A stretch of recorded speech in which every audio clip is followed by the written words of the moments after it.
قەیبیرەکەیتەوە هەر مردنی هەرەو کاتەتە هەر لە قەیبیرەکەیتەوە هەرەو ساعتەتە قەت لە بیر ناچێت تا ڕۆژە دامێنەوە قەبرەوە لای قەت لە بیرم ناچێت چۆن لە بیر بچێت 9 ساڵە دێنە سەر گۆڕی کوڕەکەیان و ساڵیادی دەستپێکردن یەکێک لە گەورەترین خۆپیشاندان و ناڕزایەتەکانی هاوڵاتیان لە دژی ئەو کەسانە دەکەنەوە کە بەسەر پشتی شوڕش و خەباتدا گەشتە دەسەڵات و دواتر پشتیان لە بەڵێن و مەبدەعەکانیان کرد و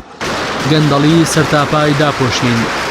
باوکودایکی شەهید ڕێژوان یەکەم شەهیدی خۆپیشاندانەکانی حەڤەی شوبات و ڕۆژانی دوایی لە سەر مەزاری کوڕەکەیان وتیان هیچ سازشێکیان لە خوێنی کوڕەکەیان نەکردووە و سازشیش ناکەن. 9 ساڵ ئازار دەشێشین و هەموو ڕۆژێکمان فرمێسک و ئازار و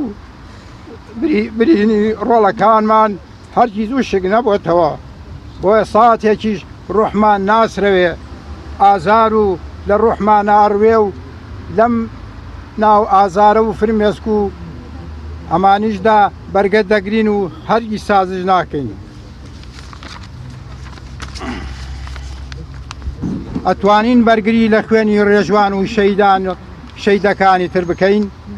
بۆیە وەک پیرێکی کەفەت و وەکو باوکی جگەرس و تاوێک کە ڕۆڵەیەکی ئازیزم لە پێناوی ژیانێکی باشتر بۆ هەمووان بەخشی خۆشداریتان پێدەدەم. ئەم دەسەڵاتە هەمان دەسەڵاتی حەڤەی شوبات و ڕۆژانی دواییە هیچ نەگۆڕاوە. هەر کەس و لایەنێک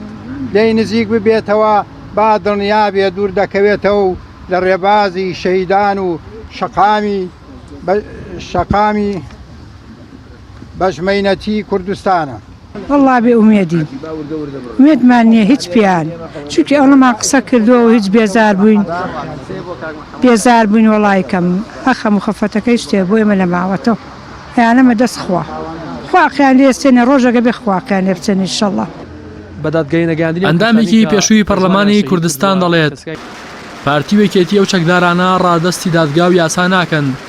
کە بۆ پاراستنیان تەقەیان کردووە چون ئەگەر ئەوان ڕادەست بکەن ئیتر کەسی دیکە تەقەیان بۆ ناکات. چالاکوانێکیش دەڵێت خۆپیشاندانەکانی حەڤدەی شوبات بە ئامانجی نزیکردنەوەی دەسەڵات بوو لە جەماوەر بەڵام ئەوان بەگولا وەڵامیاندانەوە. ئەوەی کە دەسەڵات تا ئێستاکە بکوژان و تەقەکەرانی بە دادگایی نەکردووە و بە سزای خوای نەگەیاندووە ئەوەیە کە لەم وڵاتە لە ڕاستیە هەموو کایەکان بە حیزبی کراوە و بە تایبەتی موسساتی قەزایی لە هەرێمی کوردستانە بە تەواوەتی بە سیاسی کراوە و ئەوانە خۆیان بە تایبەتی پارتی وێچێتی کە دەستیان سوورە بە خوێنی ئەم ڕۆڵانە لە حەڤەی شوبات و ڕۆژانی دواییە نایانێ بەست نایکەن و ئەگەر بێت و ئەمە بکەن لە ڕاستیە دوایتر کەسی تر تەقەیان بۆ ناکاوە کەسی تر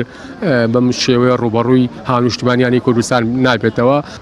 حەڤەی شوبات و ڕۆژانی دوایی کۆمەڵێک گەنج بوون داوای ئازادیانە کرد داوای زیاتر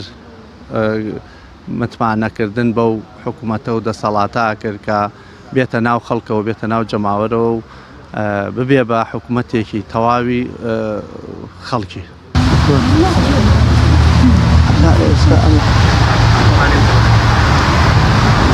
ڕووداوەکانی حەڤدەی شوبات و ڕۆژانی دواتر